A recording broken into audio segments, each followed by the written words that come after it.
a camp for internally displaced people at Ain Issa on October 21, 2017. AFP By Karam AlhamadISIS lost Raqqa. They then lost alMayadeen and now are rapidly being pushed out of their remaining territory in Deir Ezzor, my home province, and the militants' last stronghold in Syria. But ISIS's territorial losses have not translated into victories for civilians in Deir Ezzor. Many families, including my own, suffered every day under ISIS and continue to suffer at the hands of militants, the Syrian regime and U.S.-backed Syrian Democratic Forces (SDF). Today, hundreds of thousands of people are trapped between clashes on the ground and American and Russian airstrikes.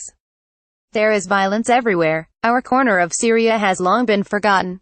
In 2011, when more than 500,000 people took to the streets of our province to join the wave of protests sweeping through the country, our fellow countrymen took little notice. This felt like a continuation of the government's tendency to treat Deir Ezzor as an extension of Iraq, rather than as a part of Syria. For decades, the government took oil from Deir Ezzor, but gave nothing in return. Despite this, we are proud of our victories. After the revolution began, we built humanitarian organizations and democratic institutions to advance our demands and resist tyranny and terror. Yet the community structures and services we built to govern locally cannot operate because of the continuing violence.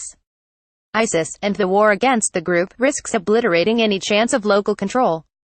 By the end of the year, it is likely that ISIS as we know it will cease to exist in Syria.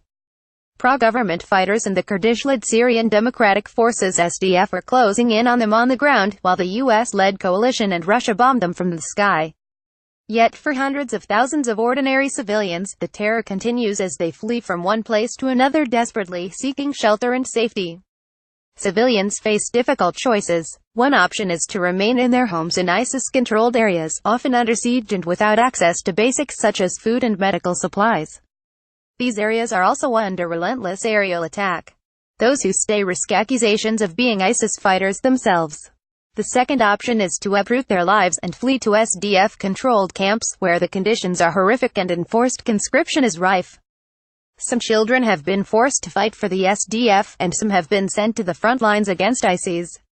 Under such conditions, some have made the difficult decision to return to ISIS-controlled areas, but in many cases, they are forced to return to the camps when the Assad regime aggressively bombs these areas. In this desperate search for refuge, the people of Deir Ezzor have found only catastrophe. Yet it can still get worse. We fear another ISIS might emerge. The continuous U.S. and British support for Kurdish forces controlling Arab areas may spawn a nationalist version of oppressive rule. The international community's indifference to groups on the ground, which serves their own interests at the expense of local people, is translating into Kurdish rule over majority Arab populations.